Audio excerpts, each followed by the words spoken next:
Assalamualaikum warahmatullahi wabarakatuh. Saya Agus Haris Abadi. Saya merupakan salah satu dosen di program studi D4 Teknologi Rekayasa Manufaktur. Program studi D4 ini merupakan program studi baru yang berada di jurusan Teknik Mesin Politeknik Negeri Subang. Pada kesempatan ini saya akan menyampaikan kegiatan pembelajaran tentang mata kuliah CAD. Mata kuliah ini dilaksanakan pada saat ini di semester 2 dengan bobot SKS 3 SKS. Adapun deskripsi singkat dari mata kuliah CAD adalah mata kuliah yang dirancang untuk mempelajari tentang perancangan teknik mesin, diantaranya pembuatan desain 2 dimensi dan 3 dimensi menggunakan komputer. Capaian pembelajaran mata kuliah CAD ini diantaranya 1. Mahasiswa mampu menjabarkan konsep dasar, tujuan, dan ruang lingkup CAD. Kemudian yang kedua, mahasiswa mampu menerapkan fitur-fitur perintah yang ada pada salah satu program CAD. Yang ketiga, mahasiswa mampu membuat model gambar sederhana 2 dimensi menggunakan fitur-fitur perintah yang ada pada salah satu software CAD. Yang keempat, mahasiswa mampu membuat model gambar 2 dimensi dan 3 dimensi. Dan yang kelima, mahasiswa mampu membuat model gambar assembly atau model gambar rakitan. Dan yang keenam, mahasiswa mampu membuat model gambar yang akan dicetak. Bahan kajian pada mata kuliah ini diantaranya 1. Pendahuluan dan kontrak kuliah. 2. Macam-macam software CAD. 3. Fitur-fitur yang berada pada salah satu software CAD. 4. Menu part design. 5. Menu assembly design. Dan yang keenam, menu drawing design. Adapun referensi yang dapat digunakan diantaranya 1. Buku Engineering Design dan Graphic with SolidWorks. Kemudian yang kedua, buku Training Mechanical Engineering Drawing and Design dengan menggunakan software Autodesk Inventor versi 2017. Kemudian yang ketiga, Parametric Modeling with SolidWorks tahun 2019. Dan yang keempat, modul praktek CAD SolidWorks yang disusun oleh saya sendiri. Kemudian, selain referensi utama, juga dapat menggunakan referensi-referensi pendukung. Di antaranya 1. Buku dari Takeshi Sato berkaitan tentang menggambar mesin menurut standar ISO dan job sheet praktikum yang saya susun. Metode pembelajaran yang digunakan pada mata kuliah CAD diantaranya 1. Metode ceramah. Metode ceramah ini digunakan untuk menyampaikan materi-materi berkaitan tentang kajian yang akan dicapai. Kemudian metode yang kedua adalah metode diskusi. Metode ini digunakan untuk meningkatkan keterampilan komunikasi dan keterampilan berpikir kritis dari mahasiswa. Kemudian metode yang ketiga adalah metode problem dan project based learning. Metode ini digunakan untuk meningkatkan pengetahuan dan keterampilan dari mahasiswa dalam menyelesaikan sebuah proyek yang telah dikerjakan. Komponen penilaian dari mata kuliah CAD ini diambil dari 3 komponen. Yang pertama, komponen tugas mandiri.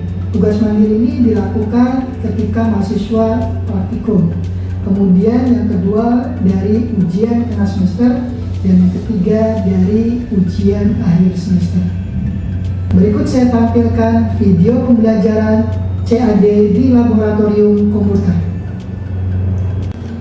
Assalamualaikum warahmatullahi wabarakatuh. Waalaikumsalam warahmatullahi wabarakatuh. Selamat pagi. Selamat pagi. Salam sejahtera bagi kita semua. Oke, sebelum kita melanjutkan kegiatan pada hari ini, Ketua kelas silakan dipimpin doa terlebih dahulu. Baik teman-teman, sebelum kita memulai perkuliahan, kita berdoa terlebih dahulu. Berdoa dipersilakan.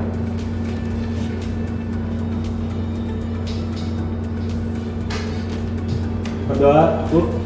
Oke, terima kasih. Oke, untuk hari ini kira-kira hadir semua atau ada yang tidak masuk? Hadir. Oke, nanti silakan kalian isi absensi ketua kelas ya. Mohon ketua kelas nanti dicek mahasiswanya. Baik, Pak. Oke, untuk pertemuan kemarin mungkin kita sudah membahas berkaitan tentang bagaimana kita membuat sebuah model gambar assembly atau rakitan. Nah, pada pertemuan ke-14 ini kita akan membahas tentang bagaimana kita membuat sebuah gambar yang akan dicetak. Tentunya kita akan masuk ke menu yang ketiga. Waktu kemarin kita hanya berkutat di menu part dan menu assembly. Nah, untuk saat ini nanti kita coba masuk ke menu drawing. Oke, pada menu drawing nanti tampilan kurang lebih seperti ini. Nanti kalian bisa membuatnya. Nah, kalau pada menu assembly atau menu part itu tampilannya tidak bisa seperti yang ada pada gambar ini. Jadi untuk kebutuhan pencetakan itu sebetulnya belum bisa dicetak. Nah, sehingga nanti saya minta kalian akan belajar bagaimana kita membuat sebuah gambar yang kemarin kita buat itu kita cetak. Nah, adapun langkah-langkahnya dalam mencetak sebuah gambar ini adalah sebuah langkah-langkah sederhana. Yang pertama, kita memilih menu drawing. Jadi setiap kita akan membuka atau setiap kita membuka file baru, itu menu yang muncul itu ada 3. Ada menu part, ada assembly, dan ada menu yang ketiga drawing. Nah, menu drawing ini nanti yang akan kita pilih. Kemudian langkah selanjutnya yaitu tentukan ukuran kertas. Kemudian setelah itu masukkan gambar yang akan dicetak. Kemudian tentukan pandangan dan berikan kelengkapan gambar. Setelah itu kalian bisa langsung mencetaknya. Artinya langkah pertama ini kita yaitu pilih menu drawing. Nah, ini adalah sebuah tampilan awal ketika kita akan membuat sebuah file baru. Karena kita kebutuhannya untuk mencetak sebuah gambar, maka kita pilihnya drawing. Nah, setelah kita pilih drawing, langkah selanjutnya yaitu kita menentukan ukuran kertasnya. Pada SolidWorks itu sudah diberikan atau difasilitasi tentang ukuran-ukuran kertas yang sesuai dengan standar. Di sini ada standarnya ANSI, ada ISO, dan seterusnya. Begitu juga nanti ukuran-ukurannya itu sudah ditentukan. Tinggal kebutuhan kalian kira-kira ukuran kertasnya berapa. Kurang lebih seperti itu. Nah, untuk langkah selanjutnya setelah kita menentukan ukuran kertas, yaitu kita memasukkan atau mengambil gambar yang telah kita buat. Jadi kemarin kita sudah buat gambarnya, part-partnya. Setelah itu kita masukkan ke dalam menu drawing ini. Nanti kita browse kira-kira gambar mana yang akan kita cetak. Oke, nanti untuk langkah selanjutnya adalah kalian menentukan sebuah pandangan. Kira-kira yang mau dipakai pandangannya itu adalah pandangan 2 dimensi atau yang 3 dimensi. Nah, kalau yang 2 dimensi, kalian juga bisa menentukan kira-kira pandangannya yang 1 pandangan saja atau 3 pandangan utama sekaligus. Nah, kalau yang ada di depan kalian ini adalah 1 pandangan saja. Nah, kalau kalian mau memasukkannya 3 pandangan utama juga bisa. Nanti gambarnya seperti ini. Cuma permasalahannya kalau gambarnya terlalu besar, mungkin ini kan nggak akan muat pada ukuran kertas yang sudah kalian tentukan. Sehingga untuk menentukan ukuran dari si gambar sebenarnya bisa kalian atur sesuai kebutuhan. Bagaimana caranya? Caranya yang pertama itu kalian bisa mengaturnya pada skala. Di sini skalanya itu kalian atur sesuai dengan kebutuhan. Jadi nanti gambarnya itu bisa diperkecil. Kurang lebih seperti itu. Untuk langkah selanjutnya yaitu kalian berikan kelengkapan gambar. Artinya ketika kalian sudah menentukan pandangan yang kalian gunakan, langkah selanjutnya itu adalah menentukan atau memberikan sebuah kelengkapan gambar. Apa aja kelengkapan gambar? Di antaranya misalkan dimensinya kalian bisa berikan. Kemudian simbol-simbol gambarnya kalian juga bisa berikan. Artinya nanti untuk memberikan kelengkapan gambar ini sesuai dengan kebutuhan yang ingin kalian gunakan. Nah, untuk memberikan sebuah ukuran itu nanti bisa menggunakan 2 cara. Cara yang pertama, cara yang manual, kalian bisa memberikannya satu persatu atau langsung memberikan semua secara otomatis. Nanti di tampilan sini ada menu auto dimension. Nah, ketika kalian klik auto dimension, kemudian kalian klik salah satu gambar yang ingin diberikan sebuah dimensinya, akan keluar secara otomatis. Cuma permasalahannya kalau menggunakan auto dimension biasanya ukurannya tak beraturan. Nah, kalau tak beraturan ya perlu kalian untuk merapikannya. Masih ingat kan mata kuliah waktu gambar teknik itu ada tata cara untuk memberikan sebuah ukuran. Nah, nanti silakan kalian bisa buka lagi bukunya Takeshi Sato. Di sini dijelaskan bagaimana kalian memberikan sebuah ukuran pada gambar sesuai dengan standar ISO. Nah, kalau kalian sudah memberikan sebuah kelengkapan gambar mulai dari dimensinya, kemudian simbol-simbolnya atau kelengkapan-kelengkapan gambar yang lain, kalian boleh langsung cetak atau bisa kalian langsung cetak dengan cara kalian pilih file, menu file, kemudian kalian pilih save kalau mau disimpan, tapi kalau mau dicetak langsung kalian pilih print. Nanti bisa kalian tentukan printernya jenisnya printer apa. Nah, setelah itu nanti gambar yang kalian buat itu bisa kalian cetak seperti itu. Nah, untuk penyimpanan atau keperluan penyimpanan, alangkah baiknya kalian nanti bisa men-save-nya atau menyimpannya dalam bentuk PDF, sehingga format PDF ini bisa kalian gunakan ketika keperluannya tidak di komputer yang memiliki software SolidWorks. Nanti lebih fleksibel dan kurang lebih seperti itu. Jadi cara-cara ini, langkah-langkah sederhana tadi itu bisa kalian gunakan ketika mau mencetak sebuah gambar yang kalian buat atau menyimpan gambar dalam bentuk PDF. Dari sini kira-kira ada yang mau ditanyakan? Silakan Mas Teguh. Yang bertanya Pak, untuk custom ukuran kertas pada menu di drawing itu bagaimana ya Pak ya? Oke. Mungkin itu saja pertanyaan Pak. Terima kasih pertanyaannya Mas Teguh. Jadi bagaimana misalkan kita ingin membuat sebuah kertas yang ingin kita sesuaikan sendiri kurang lebih seperti itu ya, secara Betul. custom. Karena tadi saya di awal jelaskan bahwa kertasnya sudah difasilitasi di sistemnya ya. Nah, bagaimana ketika kita ingin membuat kertas sesuai dengan keinginan kita? Nah, kalau di dalam SolidWorks itu bisa Mas, nanti Masnya bisa canteng custom C-side. Jadi nanti Masnya tinggal dicanteng saja, kemudian setelah itu tentukan ukuran kertas yang diinginkan. Contohnya misalkan di sini saya masukin 210 kali 297. Artinya ini adalah ukuran kertas A4. Nah, nanti ini bisa dibuat secara custom, secara mandiri oleh kita masing-masing. Cuma permasalahannya ketika kita membuat sebuah ukuran kertas sendiri secara custom, itu ukuran dari kepala gambar maupun ukuran dari garis tepi itu tidak ada. Artinya kita harus membuatnya juga secara manual, kurang lebih seperti itu. Nah, nanti cara-cara untuk membuat etiket dan ukuran dari si garis tepi ada di modul, bisa dibaca, nanti ada urutannya sih, kurang lebih seperti itu. Oke, kira-kira ada pertanyaan lagi? Cukup. Oke, kalau cukup, kalau tidak ada pertanyaan lagi, silakan kalian kerjakan job sheet 9 dan job sheet 10. Nanti silakan kalian selesaikan. Kalau sudah selesai bisa kalian simpan. Kalau dibutuhkan bisa langsung cetak, menghubungi saya. Dan misalkan ada yang masih belum bisa dipahami, bisa langsung konfirmasi ke saya. Terima kasih.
Oke, saya kira cukup waktunya pada pertemuan kali ini. Kira-kira apa yang kalian dapatkan dari kerjaan atau job sheet 9 dan job sheet 10 yang dapat kalian simpulkan dari mata kuliah CAD pada kesempatan hari ini? Silakan Mas Teguh. Oke, silakan Mas Teguh. Oke.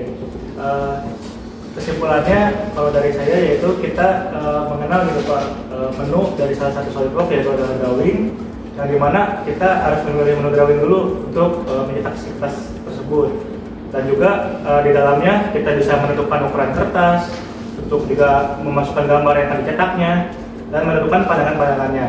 Kemudian berikut juga memberikan kelengkapan gambar gitu Pak, dan ketika semua sudah selesai gambar pun siap dicetak dan disimpan seperti itu. Mungkin itu Pak dari Oke, terima kasih Mas Teguh.